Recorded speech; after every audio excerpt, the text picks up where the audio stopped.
বাংলাদেশে যারা 2/3 মেজরিটি পাইছে সে ব্যক্তি তো আইনের ঊর্ধ্বেই, তাদের আত্মীয় স্বজন গোষ্ঠী জ্ঞাতি তার গাড়ির ড্রাইভার পর্যন্ত আইনের ঊর্ধ্বে উঠে যায়। এই সংবিধানের 7 ধারায় বলা হয়েছে জনগণ ক্ষমতার মালিক। কি বলে নাই? এটা আমি বানাই বলতেছি না তো। তা জনগণ যদি মালিক হয়, এখানে লেখা আছে সংবিধানের সাথে প্রজাতন্ত্রের সকল ক্ষমতার মালিক জনগণ, তো জনগণ সিদ্ধান্ত নিছে গণভোটের মাধ্যমে আমি মালিক, আমি মালিক, আপনারা এক্সিকিউটিভ। মালিকের যে মনোবাসনা, মালিক যেটা চাইছে মালিকরা, সে মেজরিটি, সেটা আপনাদেরকে অ্যালাউ করতে হবে। এটার ভিতরে লেখা আছে, আপনি দুইটা নেবেন এবং শেষে সংযোগ করে দেওয়া হয়েছে শপথের ভাষা কি হবে। আপনি জেনে শুনে মেনে আসছেন, এটা তো কিছুই করলেন না। তাহলে এটা আপনি করলেন কি, যে আমি 2/3 মেজরিটি পাওয়ার পর, আমরা যে কাল ধরে 55 বছরে যাবত দেখে আসছি, যে দল 2/3 মেজরিটি পেয়ে যায় সেই আইনের ঊর্ধ্বে উঠে যায়। আপনি লিখে রাখেন 100% আইনের ঊর্ধ্বে, 100%। বাংলাদেশে যারা 2/3 মেজরিটি পাইছে সে ব্যক্তি তো আইনের ঊর্ধ্বেই, তাদের আত্মীয় স্বজন গোষ্ঠী জ্ঞাতি তার গাড়ির ড্রাইভার পর্যন্ত আইনের ঊর্ধ্বে উঠে যায়। তো সেখানে আপনি কি আশা করবেন? বিএনপি কি সে পথে হাঁটবে? ধন্যবাদ আপনাকে এবং আমার বিজ্ঞ বড় ভাই রিপন ভাই। আইনে বিজ্ঞ না, না আলোচক হিসাবে বিজ্ঞ। তো শুভেচ্ছা এবং আপনার চ্যানেল এর দর্শক শ্রোতা। রিপন ভাই অনেকগুলো কথা বলছে, সেগুলা অনেকগুলোর সাথে আমি একমত, এবং এই সবগুলা কথাগুলা শুনলে পরে মনে হয় আমরা কেমন একটা দেশে আছি, বা কারা আমাদের পরিচালনায় আছে, কে রাষ্ট্রপতি, কিরকম রাষ্ট্রপতি, সংসদে যারা গেছে তারা কোন লেভেলের। আমরা অতীতে দেখছি, আমরা যতই আমি আওয়ামী লীগের বিরোধী থাকি বা জামাতের বিরোধী থাকি বা বিএনপির বিরোধী থাকি, দ্যাট ইজ পক্ষে থাকি বা পক্ষে থাকি, কিন্তু আমি দেখছি আপনি ধরেন মওদুদ আহমেদের মতো একজন পার্লামেন্টেরিয়ান, আপনি সুরঞ্জিত সেনগুপ্ত, ইভেন তোফায়েল আহমেদ, জমিরুদ্দিন সরকার সাহেবের মতো লোক, ইভেন সাকা চৌধুরী, এই যে লোকগুলো ছিল, যাদের কার কি অপরাধ কার বিচার এটা অন্য চ্যাপ্টার, কি জাদরেল লোক ছিল।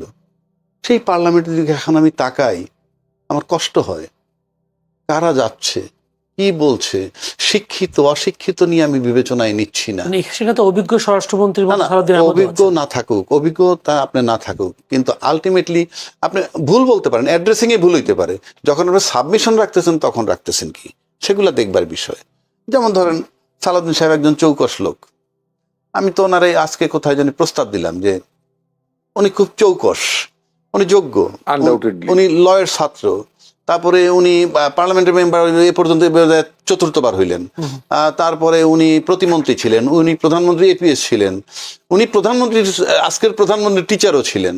না না, টিচার বলতে কি, টিচার বলতে না, এটা ঠিক না। যাই হোক, হইতে পারে, আমরা যেটা জানছি টিচার বলতে আমি ওই কোনো নেগেটিভ অর্থে না, থাকতে পারে, যেহেতু তার আত্মীয় বটে, তাদের ওটাও না আত্মীয় না, আমি যতটুকু জানি। তো যাই হোক, তারপর সে স্ট্যান্ডিং কমিটির মেম্বার এবং প্রতিমন্ত্রী ছিলেন, ওই হিসেবে উনি যোগ্য।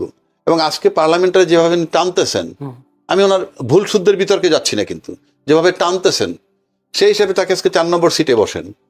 কিন্তু প্রধানমন্ত্রীর সাথে তার তাৎক্ষণিক মানে প্রতি মুহূর্তে কথা বলা দরকার, সেই হিসাবে তাকে পাশে বসানো উচিত। বলতে পারেন ব্যত্যয় ঘটে, ব্যত্যয় কিছু আসে যায় না, আমাদের দেশটা ভালো চলা দরকার, এটা একটা দিক।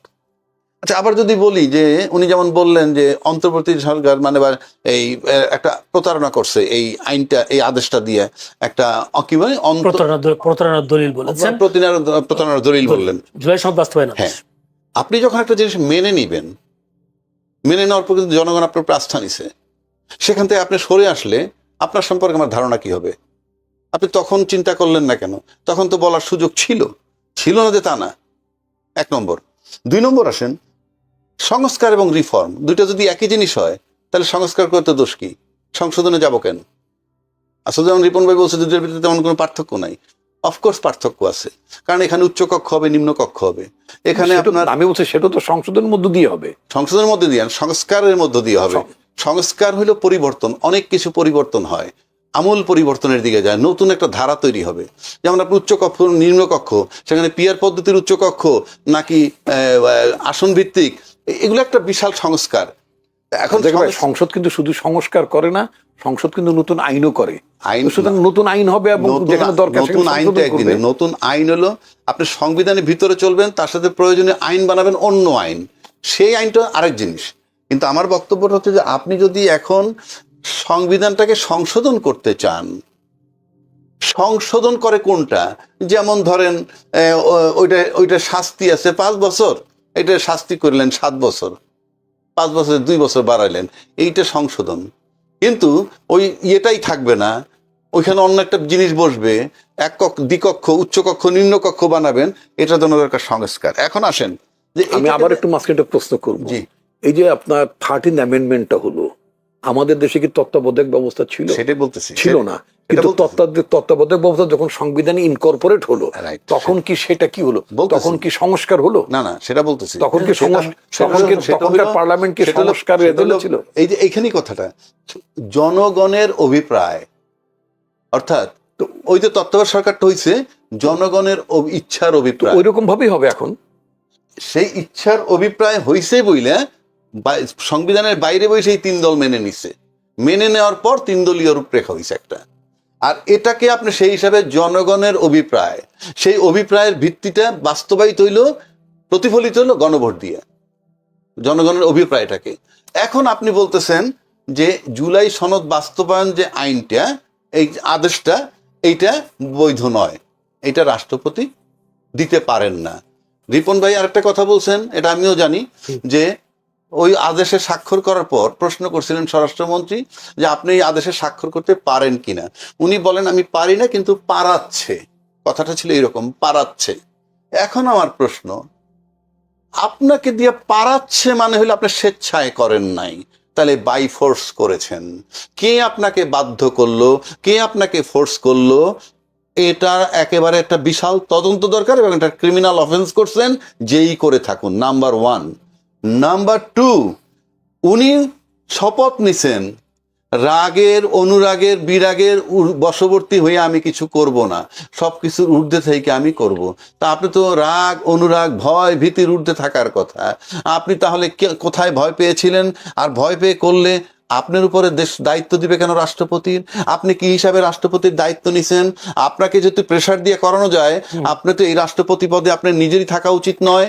ভেরি সিম্পল কোশ্চেন আমার, আপনার নিজেরই থাকা উচিত না। কারণ আপনি ভয় ভীতির ঊর্ধ্বে থাকতে পারেন, you don't have the right to take the position of president, rather you are to quit it. Very simple. কারণ একটা রাষ্ট্র, এটা তামাশা না, এটা কোনো ক্লাব সমিতি না। এইবার আসেন জুলাই সনদ। আপনি তর্কের খাতে আমি ধরিলাম সহজ ভাষায়, এই হলো জুলাই সনদের ভিত্তি, মানে জুলাই সনদের আদেশ। কল্পনা করেন এই জুলাই সনদটা নাই, যদি না হইতো, রাষ্ট্রপতি আদেশ দিতে পারে না, আপনি কল্পনা করেন চক্ষু বন্ধ করে এটা নাই, ঠিক আছে, এটা নাই, তাহলে আপনি নির্বাচন করছেন কি হিসাবে? আপনি এই সংসদ ভেঙে যাওয়ার পর নির্বাচন হবে 90 দিনের মধ্যে, আপনি 2026-এর ফেব্রুয়ারিতে নির্বাচনটা করলেন কি হিসাবে? এটা নাই মনে করেন, এই আদেশটা নাই, আপনি নির্বাচন করলেন কিভাবে? এই আদেশ দিয়ে তাদেরকে বাঁচানো হয়েছে কেন আমি বলি, এই আদেশে আছে নির্বাচন সম্পর্কে 2-এর নিয়ম, সংসদ নির্বাচন অর্থ এই আদেশ জারির অব্যাহতি পরে অনুষ্ঠিত জাতীয় সংসদের সাধারণ নির্বাচন। এই আদেশ হওয়ার পর যে সংসদ নির্বাচন হবে সেটার কথা বলা হয়েছে, আপনাদেরকে বাঁচাই দিছে। আপনি সংবিধানে নাই, সংবিধান মোতাবেক নির্বাচন হয় নাই। সংবিধান মোতাবেক নির্বাচন হওয়া উচিত ছিল 8 অগস্ট 2024-এ, ওত নেওয়ার পর 7 নভেম্বর 2024-এর মধ্যে নির্বাচন হওয়ার কথা। নির্বাচন হয়েছে 2026-এর 12 ফেব্রুয়ারি।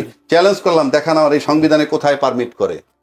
আপনাদেরকে যদি বাঁচতে হয়, বৈধতা নিতে হয়, তাহলে এই জুলাই সনদের যে আইনটা, আদেশটা, এটাকে আপনাদের মেনে নিতে হবে।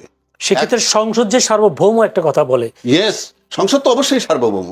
এই যে গণভোট হয়েছে, এই গণভোটটাই তো আইন হয়ে যাবে না, এই গণভোটটা তো আইন হয়ে যাবে না, বাট গণভোট হইল জনগণের রিফ্লেকশন, সেইটার আলোকে এইটাকে সংসদে ঢুকাবে, ঢুকে আপনি এটাকে একটা সংস্কারের মাধ্যমে আইনি একটা রূপ দিবেন। যেমন এই সংবিধানের 7 ধারায় বলা হয়েছে জনগণ ক্ষমতার মালিক। কি বলে নাই? এটা আমি বানাই বলতেছি না তো। তা জনগণ যদি মালিক হয়, এখানে লেখা আছে সংবিধানের সাথে প্রজাতন্ত্রের সকল ক্ষমতার মালিক জনগণ, তো জনগণ সিদ্ধান্ত নিছে গণভোটের মাধ্যমে আমি মালিক, আমি মালিক, আপনারা এক্সিকিউটিভ।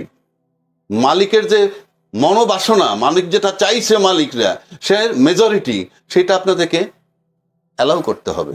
এখন আপনি সংসদ, এই তারপর আসেন পরিষদ, ওত নিতে বলছে 2টা, এটার ভিতরে লেখা আছে, আপনি দুইটাও নেবেন। এবং শেষে সংযোগ করে দেওয়া হয়েছে শপথের ভাষা কি হবে। আপনি জেনে শুনে মেনে আসছেন, এটা তো কিছুই করলেন না। তাহলে এটা আপনি করলেন কি, যে আমি 2/3 মেজরিটি পাওয়ার পর, আমরা যে কাল ধরে 55 বছরে যাবত দেখে আসছি, যে দল 2/3 মেজরিটি পেয়ে যায় সেই আইনের ঊর্ধ্বে উঠে যায়। আপনি লিখে রাখেন 100% আইনের ঊর্ধ্বে, 100%। বাংলাদেশে যারা 2/3 মেজরিটি পাইছে, সে ব্যক্তি তো আইনের ঊর্ধ্বেই, তাদের আত্মীয় স্বজন গোষ্ঠী জ্ঞাতি তার গাড়ির ড্রাইভার পর্যন্ত আইনের ঊর্ধ্বে উঠে যায়। তো সেখানে আপনি কি আশা করবেন? বিএনপি কি সে পথে হাঁটবে কিনা? বিএনপি হাঁটবে কি হাঁটবে না তা জানি না। এইবার আসেন, যদি আমরা যদি এই জুলাই সনদ বাস্তবায়ন করি, কি হবে? এই জুলাই সনদ কালকে বাস্তবায়ন করলে কি মুক্তিযুদ্ধের চেতনা চলে যাবে? আমি নিশ্চিত করে বলছি না। যদি এই জুলাই সনদ আইনি বাস্তবায়ন করা হয়, তাহলে কি রাজাকার জামাত কালকে ক্ষমতা আসবে? কিভাবে আসবে? নির্বাচন করে আসতে হবে। যদি এটা বাস্তবায়ন করা হয়, তাহলে কি কোনো ব্যক্তির ক্ষতি হবে, রাষ্ট্রের ক্ষতি হবে, জনগণের ক্ষতি হবে? নো। বরং গণতান্ত্রিক প্রক্রিয়া মজবুত হবে, গণতন্ত্র মজবুত হবে। যারা ক্ষমতায় থাকবেন তারা 2/3 মেজরিটি পাওয়ার পরেও আনসারেবল থাকবেন। এমন ভাবে এটাকে করা হইতেছে যারা আনসারেবল থাকবেন, ওইটার ঊর্ধ্বে তারা থাকতে চান, আনসারেবল থাকতে চান না। আনসারেবল যেহেতু থাকতে চান না, কৈফিয়তের মধ্যে থাকতে চান না, তার মানে হচ্ছে এই যে আলটিমেটলি এইটা সংশোধন না করার মানেই হচ্ছে, বাস্তবায়ন করার না মানেই হচ্ছে যে আমরা সেই পতিত সরকার যেদিকে হাঁটছে সেদিকেই হাঁটতেছে। এটা অনেকগুলো কারণ হতে পারে। এমন হতে পারে যে শুধু ইগোর কারণে হাঁটতেছে, সেটাও হতে পারে, আমি জানি না ঠিক। বাট এইটা রাষ্ট্রের ক্ষতি হবে, রাষ্ট্রের পররাষ্ট্রনীতিতে ক্ষতি হবে না, কোনো কিছুতে ক্ষতি হবে না, জনগণের ক্ষতি হবে না। ক্ষতি হবে শুধু আপনার কুক্ষিগত পাওয়ারটাকে কুক্ষিগত করতে পারবেন না। সেই জায়গায় আপনি রাষ্ট্রতে এইভাবে চিন্তা করতে পারেন না।